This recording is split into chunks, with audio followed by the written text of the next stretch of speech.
Hello, everyone, and welcome back to the show. This is Reservations, and I'm Jeremy Blair. And I'm Ryan Wayland. So, buddy, I had a very busy week of watching stuff. We were kind of talking about it a little bit off mic. So I watched all the SNL 50th anniversary stuff, the Homecoming concert, the 4-part documentary, kind of about like the inner workings of Saturday Night Live, and then the 2-hour documentary about like all the music that they've had and all the musical guests and things like that. But I also watched 3 different movies over the weekend as well. Yeah. I watched I Don't Feel at Home in This World Anymore, from our boy Macon Blair. It was really good. I was really worried I wasn't gonna like it, but the 2 saving graces were the story is really good. Like, the story starts off really slow, but it picks up traction really quickly. And fucking Elijah Wood, that's the other thing. His character, Tony, is so unhinged and so he and Melanie Linsky work so well together, of course, with fucking Over the Garden Wall. I mean, That's right. The 2 of them together, I think, is a really good combination. There's a scene in the movie that makes me laugh, because it is a comedy. It's a neo-noir comedy thriller. And there's a scene where Melanie Linsky's character, because the whole plot revolves around someone breaking into her home, she tracks down her laptop and she enlists Tony as backup, and he brings a Morning Star, like a medieval weapon. And when they get into the house, he's got a ninja star on his belt buckle. He takes it off and very animatedly goes and like throws it into the wall, like, and then once they leave, he like is having a hard time getting it out of the wall, and then finally gets it, and he's like, that's how hard I threw it. And like, it's just, it makes me laugh, but but the story's really good, and the thriller element's really good. And I mean, I shouldn't be surprised. I mean, look at Blue Ruin that we did last season. And then I watched something polar opposite of that. I watched Please Don't Destroy's movie, The Legend of Foggy Mountain, and it's fucking hilarious. Like, critics didn't like it, but I mean, of course, it is just raunchy comedy from John, Ben, and Martin, the guys who I believe are the most tenured writers on SNL right now. I think, I don't know. I mean, I feel like they are, considering that they're allowed to kind of do whatever they want, appear in digital content and stuff like that. Kind of like the Lonely Island. They're like the new Lonely Island for SNL. In terms of SNL, I would rank, because I've seen some of the Please Don't Destroy stuff. I would rank it as it's Lonely Island, and then it's Beckett and Mooney. I think that their stuff is, top tier hilarious. I mean, their awkward comedy, it's perfect, And I used to watch their videos before they're on SNL, their YouTube videos. They're hilarious. And then I guess Please Don't Destroy. Their stuff doesn't capture me as much. I think that some of the stuff is good. I like Bad Bunny dressed up as Shrek. I thought that was super funny. Yeah. But overall, it's not for me. But of course, I'm not really the demographic anymore. So yeah, the movie's really good. I mean, it's a lot of their humor, and they probably called in so many favors because Conan O'Brien's in it, Bowen Yang is in it, Gaten Mazzarato from Stranger Things is in it. I'm trying to remember. There's someone else that I'm just like, man, how do they get them? But I'm like, well, being on SNL for so long, I'm sure they have pull. And also John Higgins being Steve Higgins' son, I'm sure. All 3 of them are they all Nepo babies? Yeah. I think. I know John is. I think it's 2 out of the 3. Yeah, I knew. Yeah, I knew John was that he was Steve Higgins' son. But it was hilarious, dude. It's right up my alley. Like, there's a scene where they work at the local Bass Pro Shop essentially, but it's called like the Trout Barn or something like that, and they have an indoor like skydiving thing, where you wear the skydiving suit, and then Martin is telling one of his coworkers about his very Christian girlfriend and how she's like converted him to Christianity, and his coworker's like, "Oh, so the sex is really good, right?" And he's like, "Oh, the sex is amazing." But like the machine is really loud, so he's like screaming this at the top of his lungs. And he's like, "I just lay there. She does all the work. Like, she doesn't want me to do anything. I just lay there completely still." And she's just like, "Oh, uh-huh." And like customers are like it's so funny. And John Goodman narrates the movie, and at one point he goes, "Oh, this is John Goodman, by the way." Acclaimed actor of such films, like, and he lists a couple, and he's like, The Big Lebowski, and it was just really irreverent and really, I thought it was really funny. And then the third movie I saw, Ashley and I went and saw the new Captain America movie. Look, it was fine. I mean, it wasn't, I wouldn't say the worst movie of the Marvel series. If I had to give that title to a Marvel movie, it would probably be Quantumania. But it was fine, I think they were trying too much. I mean, they had 6 screenwriters, too many cooks in the kitchen. Apparently there were whole sequences that they completely reshot. They recasted a couple roles in those reshoots, like the wrestler Seth Rollins was supposed to be a character called Sidewinder. He completely got cut and replaced with Giancarlo Esposito. There was just so many moving parts, and like Ashley's biggest worry, and this isn't a spoiler for anyone who's listening. Ashley's biggest concern is that since she hadn't seen Falcon and the Winter Soldier, she was like, I don't think I'm going to get anything. Oh yeah, that's a good. And point. I kind of ran through some of the highlights of that show. Like, this is what you need to know. They didn't touch on fucking anything from Falcon and the Winter Soldier, considering one of the writers was one of the writers on Falcon and the Winter Soldier. You mainly need to remember what happens in the Incredible Hulk. So over 17 years ago, you need to remember what happens in that movie. Yeah. But I mean, some of the highlights, I mean, I think Anthony Mackie, like, I saw a lot of people saying he's not a leading man.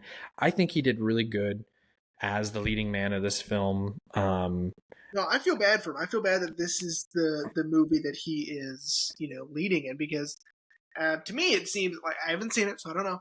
I mean, I've seen, I watched the trailers and all that. I've seen a lot of the promotions, but number one, it seems like the Red Hulk thing that should have been a surprise. Like, I don't think we should have known that that's going to happen.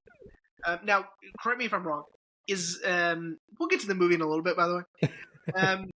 Is Harrison Ford supposed to be John Hurt? Yes. Not John Hurt, I'm sorry, William Hurt. Yes. Okay. Yes. Yeah. Since William Hurt's untimely passing, R.I.P. Yeah.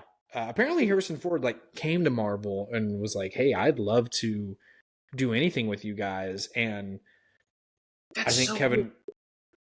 It's so weird that he's enthusiastic about acting at all, because he doesn't seem like he is.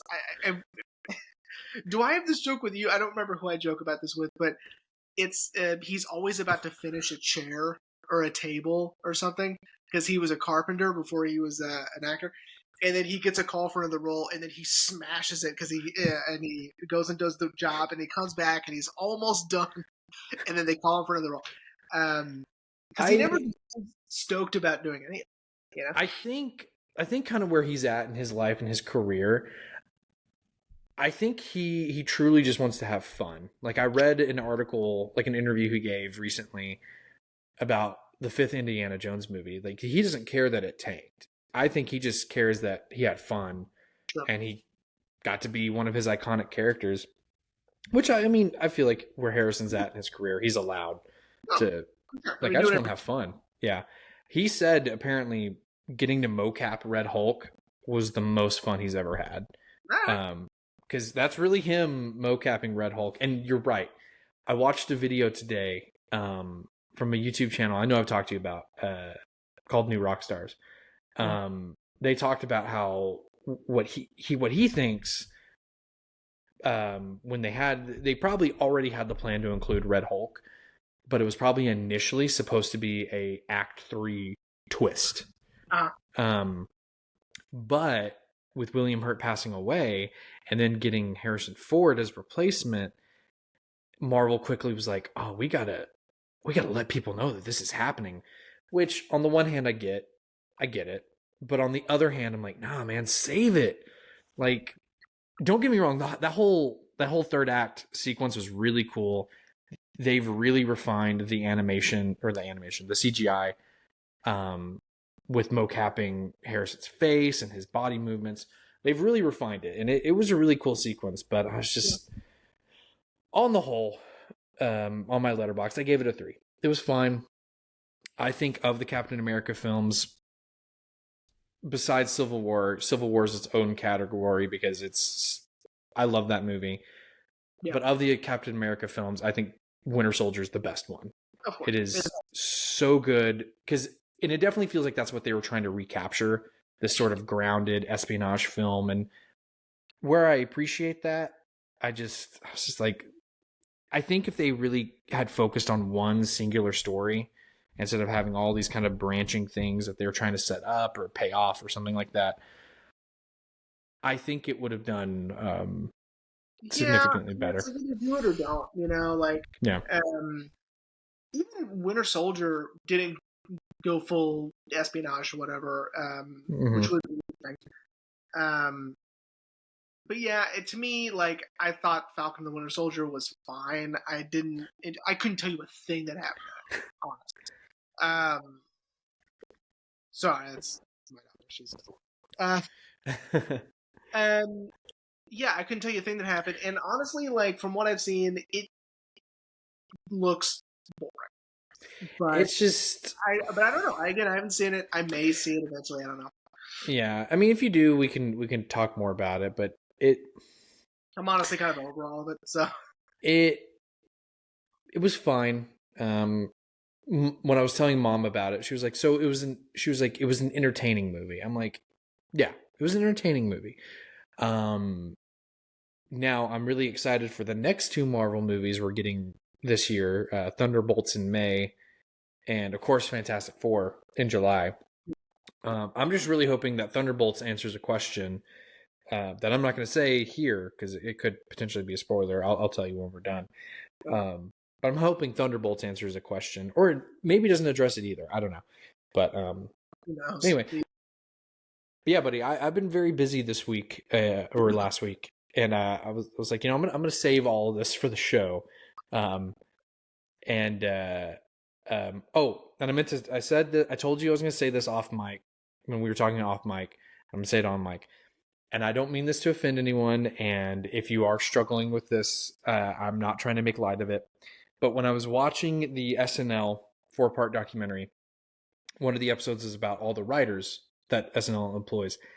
And I really don't know how none of those writers don't want to kill themselves. Yeah. Like, it's brutal. Yeah. It seems so stressful. Yeah. I think that's sort of like the thing that's like, it's not a job that you would think requires so much stress and so much unique working hours and so much competition, but it is, and it seems unnecessary, and I think that's what hits home about how stressful it is, because it does. Yeah, because you've got, I think they have at least 15 writers. So you've got 15 people essentially all competing to get their sketch on air. And what's really interesting, I meant to mention it off mic, is that once their sketch is chosen, start to finish, they are completely in charge of it. So they have to go to, props. They have to go to set designers. They are essentially directing the sketch, like giving actors notes, like, hey, I really want you to do it like this or something like that. So yeah, that whole episode, I suggest everyone watch it. It's really good. It's really cool to see the inner workings of Saturday Night Live. But when that episode was over, I'm like, I don't know how any of these people don't want to kill themselves at the end of the day. It's a lot, for sure. Yeah. I know I couldn't do it. No.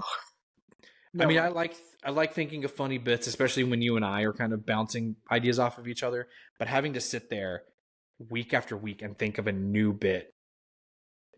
Granted, like a lot of these writers, they keep ideas kind of like in notes so they can go back to it. But like having to think of a new idea and then fully flesh out the joke, I couldn't do it. No way. It's too stressful. There's no way I'd be able to do that. Yeah. Well, with that being said, this super long intro, Jeremy, what are we talking about today? Okay. So today we are continuing our end of season series with the one and done directors who have only directed one film, with a 1983 German horror film, Angst or Angst. Yeah, I meant to. Yeah, I was gonna say it is pronounced Angst. I was paying very close attention anytime he said it, so it is pronounced Angst. So I wanted to ask you, because after the movie was done, I made myself a mental note. I was like, I gotta ask Jeremy this. So how did you find out about this movie? That's a great question. It was either, I don't think it was Cinefix. I think it was that Taste of Cinema back when that used to be a thing. It was probably on a list that like disturbing films or shocking films or whatever. And yeah, or maybe I was just doing some research, like what are some disturbing movies I can watch or whatever. And yeah, and this one kept popping up, and I go, all right, well, let's give that a try. And it's based on a true story, and reading about the true story, it's pretty close to what happened, which is insane. And really and probably what we'll be talking about the most, and we'll probably have to have like a little counter at the bottom of the screen, is just its raw realism. In that it's not pretending to be anything else. It's not, it's not over-aggrandizing. It's not really stylized in any sort of, spectacular way. It's just gritty and raw, and that to me is a little bit more brutal, because it's like watching him struggle. It's like prolonging the experience, Mm-hmm. It's more terrifying, or it's more anxiety inducing, or it's more I don't know, like it's more disturbing to watch someone struggle to commit murder than it would be if he had just been proficient in leave, Yeah. Yeah. So I'm going to be honest with you right now, before we get too deep into this. I really didn't think I was going to enjoy the movie at all. Yeah. Because it kind of reminded me a lot of when we did The House of Jack built. Uh-huh. Like, I know you had said that it's about a serial killer, but I'm just like, I don't know, man. I don't know how this can be engaging, and how this can, because I mean, my brain is not wired to want to kill people. Sure. But I will say I wasn't on the edge of my seat, but I was like, man, this is hard. Well, that's what I said last week, right? When I saw the movie for the first time, I go, oh my God, like, they aren't glossing over anything. I mean, they are just like, they are showing him struggle through everything. And I'm like, whoa, like it is hard to kill somebody, you know? Like any fans of Mindhunter out there, that's what Ed Kemper would say. Ed Kemper said that, it's hard work. It's people don't think about it. That, you have to, not only do you have to kill someone, but you have to take care of it afterward. Taking care of it is a lot of work. Moving the bodies and cleaning up and doing all this, even if you choose to do so, just takes, a lot of effort. And this movie just shows you the effort. And to me, it makes it a little bit more disturbing that way because, again, it's prolonging the experience. It's making you sit with it for longer than you normally would in a movie like this. And so you're sitting with it longer. And you're just like, oh my God, is this not over yet? Yeah. Yeah. Well, here, before we jump into it, because I wanted to piggyback on that, but before we jump into it, if you would like to tell everyone what this movie's about. Yeah. So, okay. The film follows, in the film, he's just called K, the psychopath. He is released from prison. He served 10 years for murdering a old woman. Just by knocking on the door, she answered it, he shot her to death, and that was it. The movie gives a nice prologue of his background. I don't know if you saw that, Brian. On the Blu-ray I have, it gives you the option to play it with or without, so I don't know if it's standard. Explain it to me real quick. So it literally is just like photos and narration. So it's childhood photos of him. It's his history with violence and with women and with breaking the law and all of that. It just breaks down. No? No, I did not. So the movie opens with him murdering that woman, and then it cuts to the background, like him getting arrested, him being on trial. So we can talk about that later, since you didn't really get to see that. But he is released from prison, and he immediately tries to find a new victim because the courts did not understand that he truly wants and needs to kill. They took it as a robbery gone wrong. They didn't believe. They thought that he was just trying to get, an insanity plea, and they're like, we're not buying it. Like, you were trying to rob that woman, and it didn't go well. But no, he truly is a psychopath. And so he gets out of prison and goes to a coffee shop and starts looking for victims. And what I like about the movie is that it shows how he gets really excited and he makes mistakes. Because he wants it too bad. He's so excited to kill someone that he's being clumsy and he's not thinking through anything. And he is just being so impulsive, and that is not doing him any favors. And so he attempts to strangle his cab driver, and she notices he's being weird and kicks him out. He runs to what he believes to be a secluded house with no one in it, and finds a mentally and physically handicapped gentleman in the house. And that man's mom and sister show up a few minutes later, and Kay decides, well, these are my victims. So then the movie then shows him kill everyone one by one. However, it is very clumsy. It's very awkward. He doesn't really know what he's doing, and it's just a lot of hard work.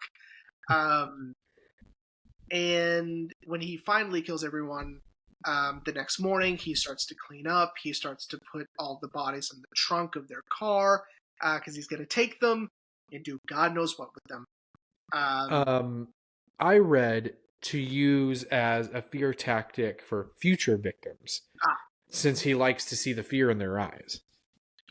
Good job. That's right. I remember that now. He then goes back to that coffee shop that he was at the next morning. The exact same people are there wearing the exact same clothes, which I thought was really interesting. However, he hits a car on the way and speeds off. Because again, he is just too excited. He's being clumsy. He's being reckless. He's not thinking things through. and the cops show up at the coffee shop, and he opens the trunk for him so he can see the fear in their eyes before he gets arrested, and he gets life in prison. And that's Angst. Yeah. Yeah. So I probably should have said what I was thinking before I had you do the synopsis, because there was something I genuinely really wanted to add to piggyback on what you were talking about before you started the synopsis, but now I can't remember. But yeah. Yeah. So my version of the film opens with him in prison, getting ready to be released. Which I don't know, because I looked into it. Apparently there's two cuts of the film: the director's cut, which is 8 minutes shorter, and then the theatrical cut, which is 8 minutes longer. The theatrical cut is 83 minutes, and then the director's cut is 75 minutes. So I think I watched the director's cut. I guess so. So bizarre, because it really is very helpful. The other stuff, it's just interesting to watch. I don't know. Like I wonder if it's like a reverse of when we did Dark City, where, or it's the same deal, where the director, I'm not even going to try to pronounce his name. He did not want us to have any context to Kay, but he was kind of forced. Like, you got to give us some context, because in mine, he says in narration that he's in prison because he killed a woman. But it opens with him in prison, and he's getting ready to be released. He's having breakfast and he's shaving. Yeah. So that's how mine opened. And to be honest, I really like that. I really like that he wasted no time. We're just dropped in. He's getting out. And yeah, when you were first telling me about the movie, I was expecting more of, I was expecting Kay to be kind of more like slick serial killer. Yeah. Like methodic, like, I wouldn't say Dexter level, but, really methodical, and like, because especially when he says, I have the perfect concrete plan. And I'm thinking, okay, like he knows what he's going to do, but then witnessing pretty much the entire film, I'm like, oh, he has no idea what he's doing. He's killing because he needs to, and he wants to. And you're right. He gets very excited and starts making mistakes, and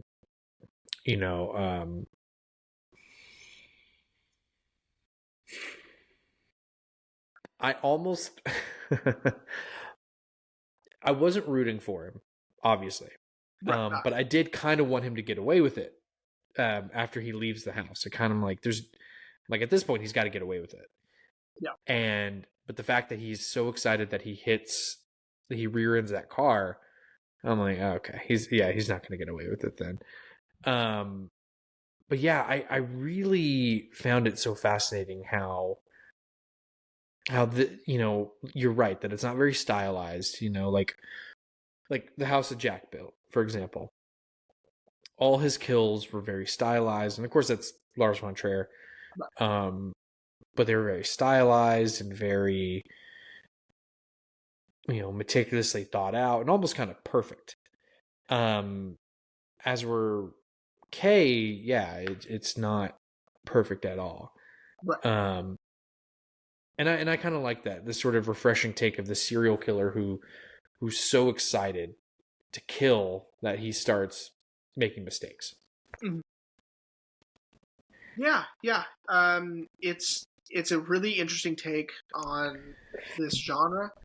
And like, okay, so the true story, his name's gonna be so hard for me to pronounce. It's Werner Kinesek. Oh, Jesus. That's not right. Anyway, doesn't matter. So he committed these murders in 1980. This movie came out in 1983. So pretty quickly, it's a pretty quick turnaround. And his crimes with the man in the wheelchair, his mother and his sister are described as being far more ruthless. This is like he's torturing them for hours Okay. before killing these people, and so that's a pretty stark change. Everything else is pretty close, even down to like when he went back to that coffee shop, he was wearing gloves, and that people thought that was weird. Like, so they got, I mean, a lot of interesting details, right? But the crimes themselves are a little bit more sadistic and a little more brutal in reality, which is weird because you would think it would be the opposite. You would think that they would heighten things for a movie than they would, you know, then they would tone it down, you know. But I guess it's more interesting to watch someone struggle than it would be to just flawlessly execute and torture and murder these poor people. Yeah. What the prologue helps with, and again, narration helps with this a little bit too throughout the film, but it's completely spelled out in the prologue, which normally I wouldn't care for, but I'm having to read. Yeah, and we all know you don't like reading. I don't, and it's hard. It's hard to watch a movie and read whatever. It's in a different language. I'm having to I'm watching this really cool cinematography, and I'm watching these really compelling shots and whatever, and so I'm reading, but I'm trying to pay attention to two things at once. So having it just here it is. Here's who this person is, and here's why psychiatrists think that he is the way he is, and all that. It was really interesting. He had a very strange and inappropriate relationship when he was very young with an older woman who made him, whip her and beat her, and as sort of a dominatrix type thing. And so very impressionable when he was very young, and so he grew to gain pleasure from that. And so when he kills that old woman in the beginning, it's sort of like, okay, he has something against maternal figures, and older women. And so when that older woman shows up at that house, you're like, oh shit, it's going down. So again, the difference with mine is, since I didn't know that, like, of course, during the whole killing, when he kills the mom and then the brother, and then is about to kill the sister, he's spelling out why he is the way he is, with his relationship with his mother, and then his relationship with his stepfather, and then being sent off to a convent. And so I didn't know that at all, because I'm trying to remember. No, he says his grandmother raised him when his mom didn't want him anymore. Yeah, so I didn't know that. Yeah. It's cool information. It's interesting, and it helps you understand like the crimes and whatever. It's cool that it's beforehand, so you have sort of, it's sort of like this overwhelming or underlining sense of dread, because like it's coming, right? Yeah. But yeah, so like I was saying, like, it was hard to read the movie and watch it because the way the camera is used is so interesting. It's like strapped to him at some points, and then it's like, or it's perfectly in sync with him, which I think is really interesting because, like, I don't know if they had those rigs, and I know they had steady cams, but I didn't know if they had like strap it to the actor rigs. Back in the 80s. I love a German. I love that's the term you gave for it. Strapped to the actors. Strapped to the actors. Yeah. I agree. That was one of the first things I really started to enjoy about the movie, is the cinematography. it's so fluid and so very kind of Kubrick, where the camera is sort of watching him, you know. It does sort of seem omniscient and sort of not really a character itself necessarily, but it is sort of this autonomous sort of omnipresent camera, which I really liked. I thought it was really interesting. I loved when he's in prison and he's shaving and the camera goes around him. Yeah. That was so cool. It's cool, right? Yeah. Yeah. Some of these camera movements and camera placements and decisions are really, really cool and really dynamic and interesting. To me, it seemed pretty modern, pretty ahead of its time for 83. I thought it was really cool. Although I don't really have context for like Austrian filmmaking. That's in the 80s. That's true. Yeah. No, but I agree too. You know, the cinematography and even the sound design. His footsteps, honestly, were the most terrifying for me because I was like, that's going to come into play.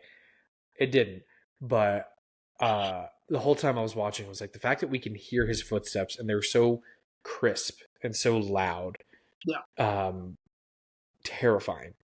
But again, I guess it's also meant to convey sort of like he's free. He's out in the world now. This kind of, this source of, I wouldn't say evil, but this dangerous person is now free, and we can hear him coming, but no one seems to pay him any mind, But weird, and people know he's weird, Yeah.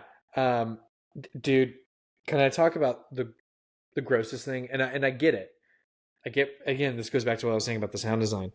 Is him eating that fucking sausage. Like, and again, I get it. And I love the cutting of his eyes, and we're seeing the women's eyes and them smoking into the camera, and I get it. But hearing him crunch the skin on that sausage and hearing him chew, I was like, Jesus Christ. Yeah, it's pretty gross. Yeah. But again, I get it, because again, it's supposed to be, or at least how I interpret it, as he's stalking a potential victim. And now I will say, kind of going back a little bit to Kay as a character. We've talked about killing excites him and wanting to see the fear in his victim's eyes, and making mistakes when he gets more excited. I will say he is also smart to a point. He sees those two girls and immediately, he says, they're tempting me. Yeah. But he recognizes that he's in a public place, that he can't just kill them as much as he would love to. Because there's that older gentleman in the corner reading the paper. Yeah. And then there's the waitress. So there's no way he's getting out of it. No. So somewhere deep down, he knows, I have to be smart. But it's almost like once he knows that he can pull it off, that he can pull off the kill, that's when the mistakes start to happen and he gets overly excited.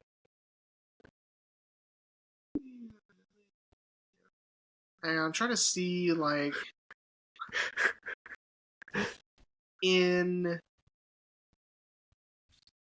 okay. So I was trying to see in the real story, because, like, I thought it was so interesting that in the film he gets out of prison and then immediately wants to, it's like that same day, right? Yeah. And so I'm looking, and it seems like it might have been just a couple of days that this guy got out of prison in January 1980, and then January 16th, 1980, he killed those people. So it seems like it might have been just a couple of days for him as well in the true story. But yeah, the same day is crazy. I thought that was really interesting, again, because in the prologue it talks about how during the court case, the jury and the judge is like, he just wants to plead insanity. Like, this guy, he's trying to con us into not getting prison time. Well, he's gonna get prison time because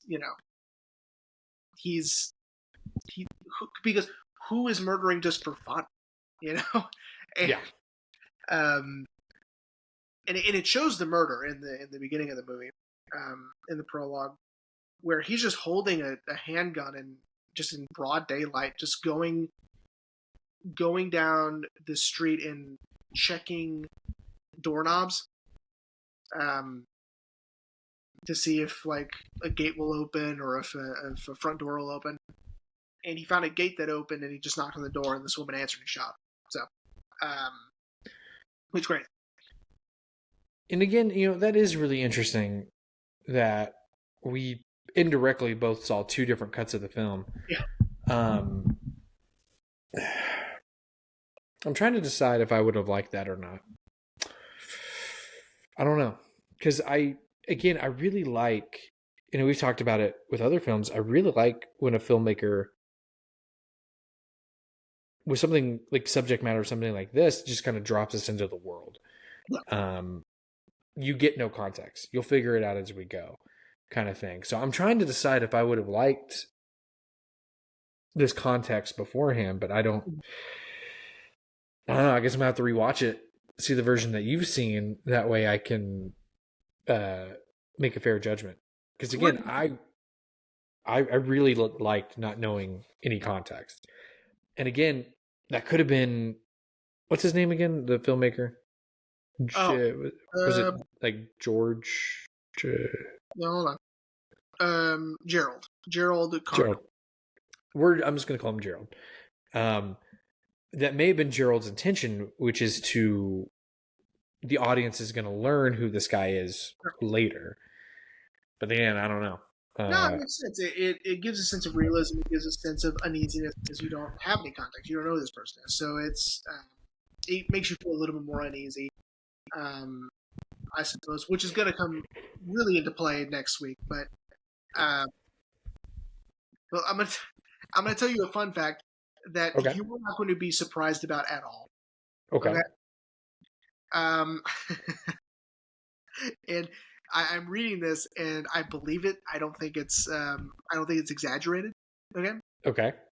Film director Gaspar Noé. This is his one of his favorite movies. He has seen it 40 times at least.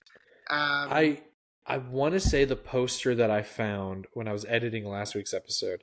I think he's the reason to have it on physical media. I think he's like one of the people that pushed for it to be released physically so people could see it. I'm pretty sure the poster I found, and I'm pretty sure the poster that we used for this episode, at the very top it says something about him. At the top. Yeah, that's interesting. That almost, I'm going to be real, that almost makes me want to rewatch Irreversible. Oh my God, that's great. Because if he's seen this movie, obviously this movie predates Irreversible. Yeah. So it makes me wonder if he saw this, fell in love with the gritty realism, and was like, I'm going to figure out a way to include some sort of realism into a film. Yeah, Gaspar likes the extremes. Because we've discussed Irreversible on the show. And I don't know, maybe Into the Void might be a future episode. I don't know. I'm just not sure. But yeah, he likes extremes. So I think in this case, the violence, it isn't necessarily the most violent thing I've ever seen. It's not the most vile or the most depraved or anything like that. I think it's just that it is so raw and it is so prolonged and so exhausting to watch.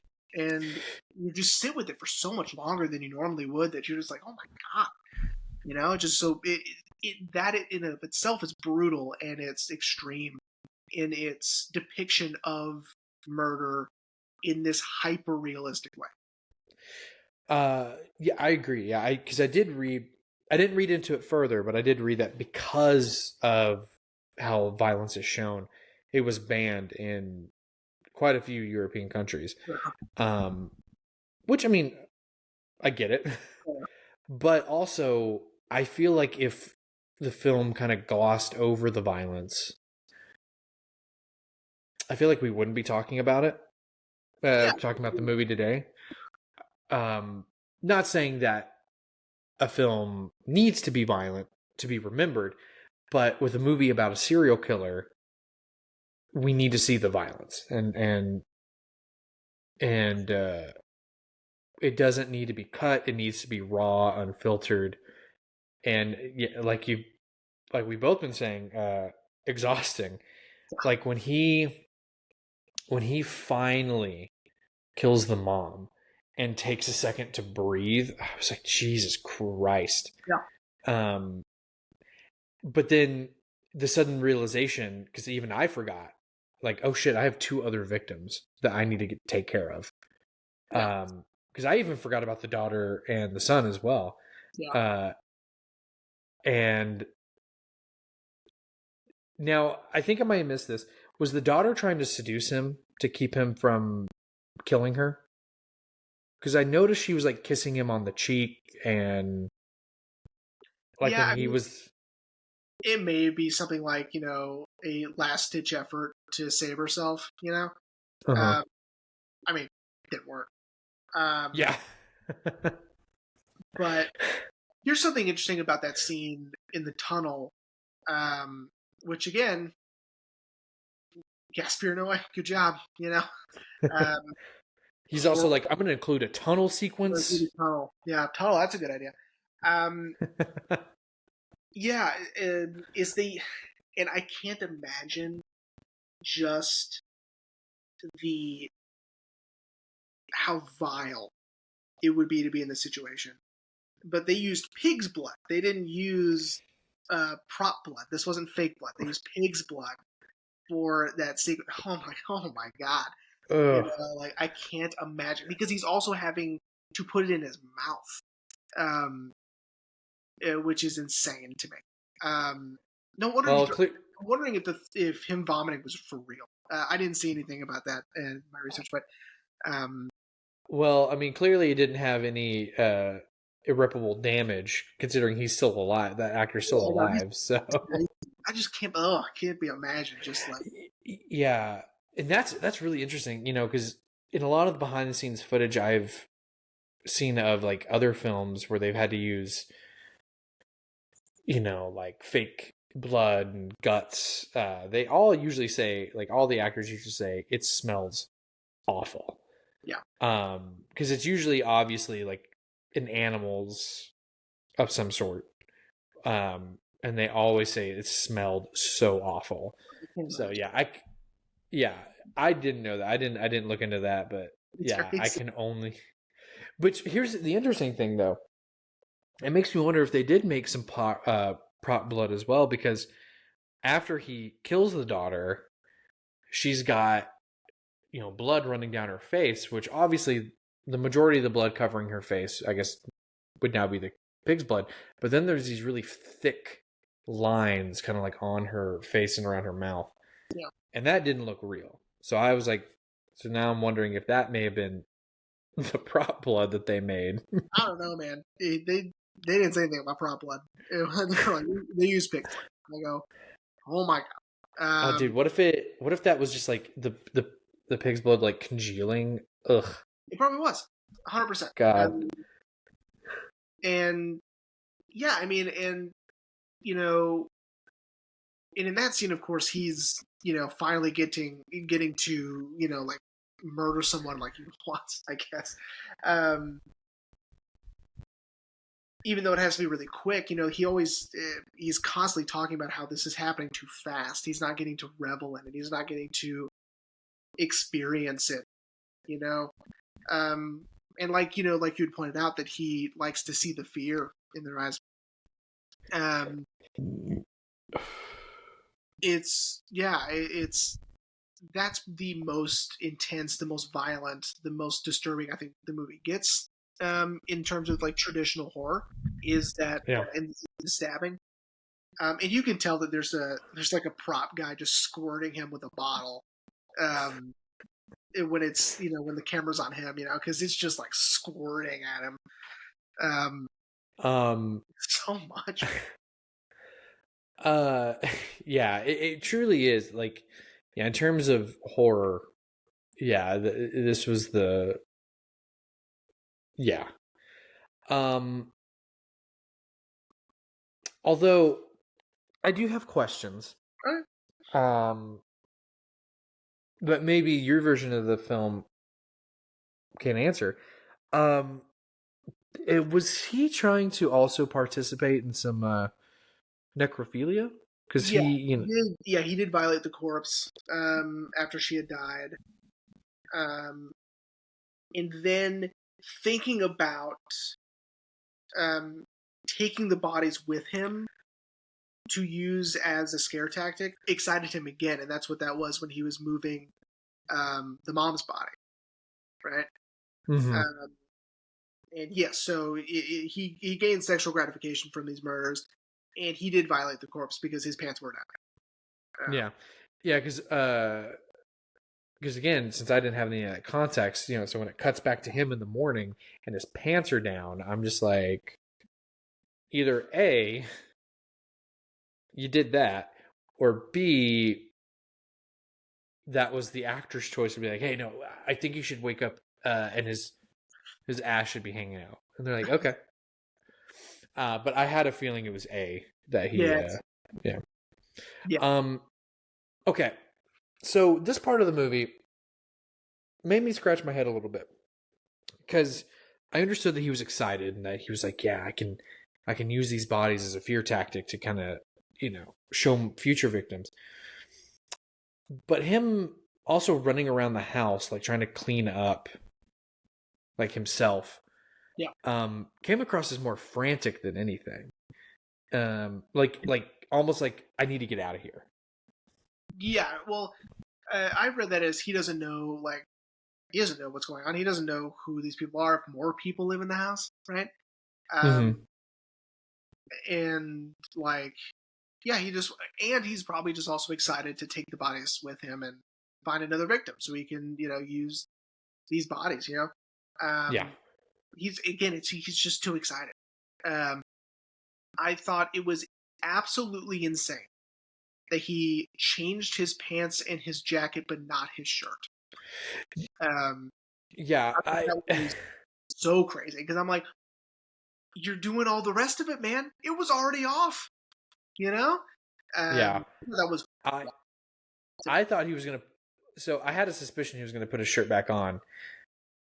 I didn't think he was gonna change. Period. I was like, man, you're not gonna get away with this. But then, like, when he starts putting on the fucking tuxedo jacket, I'm like, oh, okay. Yeah. But then, I thought the same. I was like, dude, take off the shirt then, man.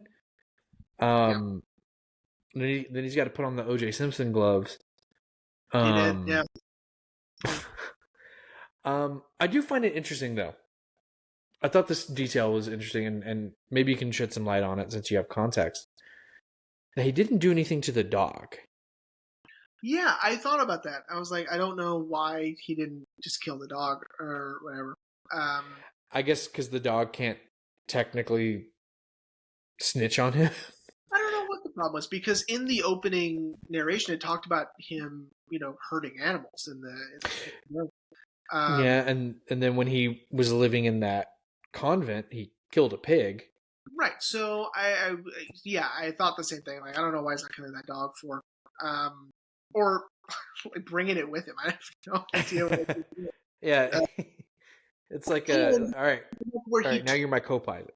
He took the sausage outside to feed the dog some of the sausage he was eating. So, that's crazy. I didn't, I wasn't expecting that. I kind of thought that was odd.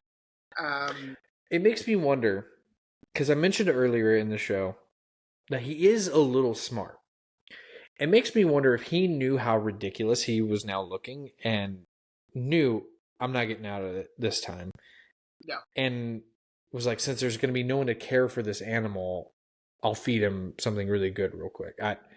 Maybe that's Maybe. I'm not trying to justify this man's actions. I don't know. Because I did think that was weird that he didn't kill the dog, didn't hurt the dog. Especially when the dog tries to hurt him when he's killing the daughter. Yeah. I don't know. Maybe I had no clue. maybe the pit. I don't know, man. I don't know. Maybe they Just want to maybe they couldn't believably pull off him killing a dog, or maybe that's where Gerald drew the line. Like we'll say he hurts animals, but we're not going to see it. Yeah, I don't know. I don't know. It is odd. I mean, this movie is sort of it always subverts your expectations. When he's trying to subdue everybody in the house, and the mom has a heart attack, and she dies, and he didn't get to do it. I mean, that's sort of like it's. Yeah, and then he tries to revive her so he can kill her. Right. Yeah. It's just nothing is going his way. He is not at all organized. He said he had a plan. If he did, it's out the window, and I don't even think he did anything. Well, I'm glad you said that, because I agree. I don't think he did have a plan, because when he goes back to that coffee shop, he says it again. I have the perfect plan. And I'm like, I don't think you do, my guy. Man, I don't think so. I think just go. This isn't your day, I really think his whole thing was, I'm out of prison. I'm gonna find someone to kill. I think that's all it was. I don't think he really had a plan. That was the plan. I'm gonna find someone to kill.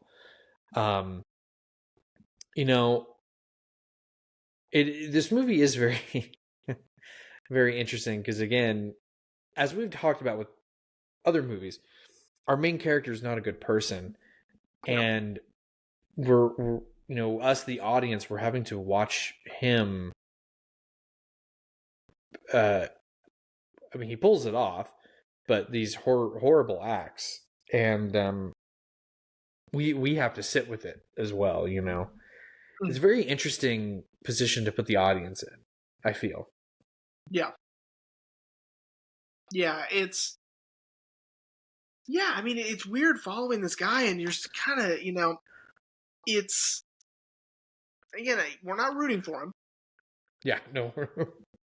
But we're surprised that we're just surprised that it's not going well.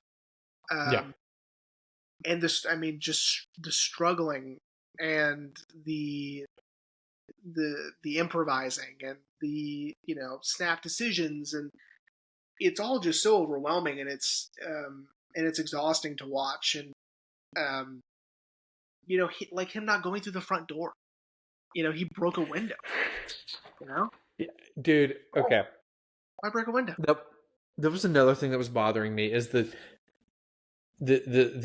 constant breaking of the windows. Now, the daughter breaking the door to try to get out made sense.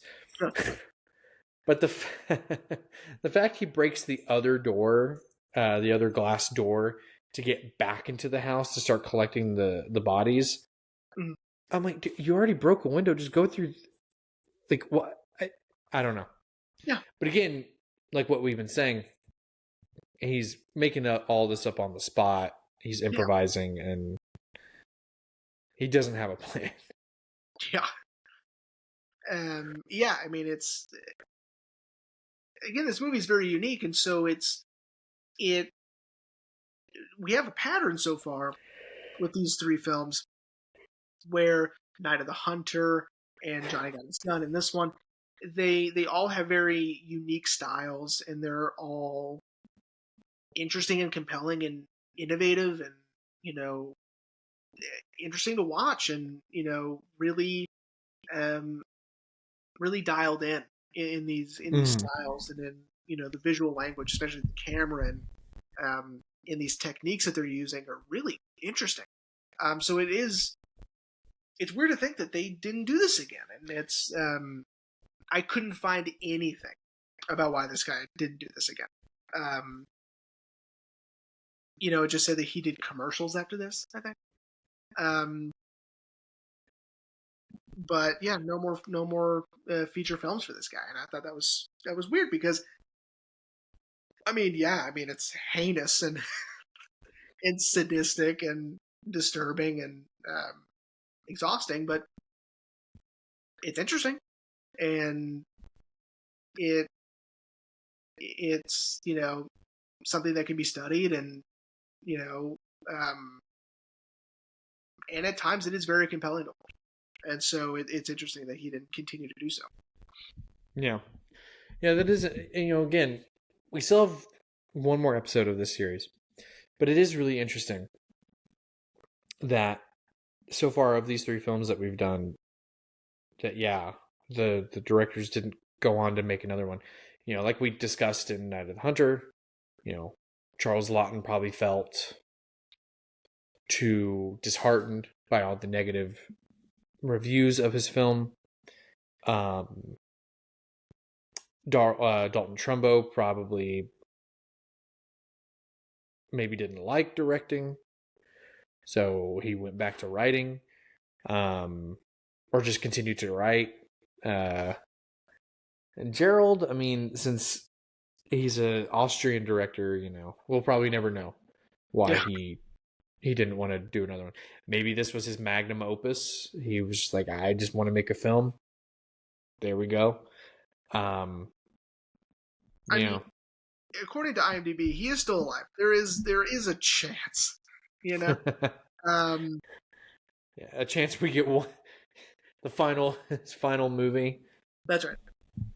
Erwin Leder, he's still alive. Who plays Kay? So it's not out of the realm of possibilities, If he looks familiar to some people. He is in Underworld. He is also in Das Boot, if anyone saw that. Das Boot! Yeah, he's also in the 93 Three Musketeers with, for Southern? Yeah. Oh, shit. So, he looks familiar. Sorry, you said Das Boot, and all I can think of is fucking Klaus. You haven't seen Das Boot? And him making Roger and Steve watch Das Boot with him. So good. Seeing Das Boot, although I've heard it's very good, but I have not seen it. He also kind of reminds me with his eyes and with his gaunt face. Of who? Klaus Kinski. Klaus Kinski was a German actor. He worked a lot with Werner Herzog. If you probably it got popular again because of Robert Eggers, but Nosferatu the Vampire, he is Nosferatu in that one. In the 1970s, Nosferatu. And he was in Aguirre, the Wrath of God. He was in how do you say it? It's that boat one. Fitz Caroline. It's something insane. The word is like this long. So he's he kind of looks kind of like that. Very big eyes, very gaunt face, very pale. Klaus Kinski, however, was insane. Literally insane. But whatever. So yeah. Are you ready to wrap up? I am, buddy. Again, I am I'm gonna be like I said at the top of the show. I really expected not to like this movie. I was really ready to open the show and be like, dude, I didn't like it. But I did enjoy it. It was very engaging. I loved the cinematography. I think the cinematography was fantastic. I don't think we'll ever get another story like this. Granted, I'm sure audiences probably wouldn't respond to it now with its depictions of violence. But I'm glad. Brutal, man. It's too. Yeah. It's too drawn out. Yeah, I agree. But again, I did enjoy it. I'm gonna need to see the version you've seen now, so that way I can judge Where did you Which watch? version? Prime. Okay. Because they wanted me to get an AMC Plus subscription, and I said, "Fuck that." Yeah, nothing. Fuck AMC Plus, man. If it's on AMC Plus, I wonder if it's on Shudder then. I think it is. When I tried to see where I could watch it, no, it's on Tubi, AMC Plus, Sling, or Prime.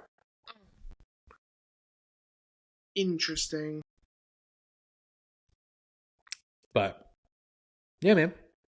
Yeah, cool. I'm glad you enjoyed it.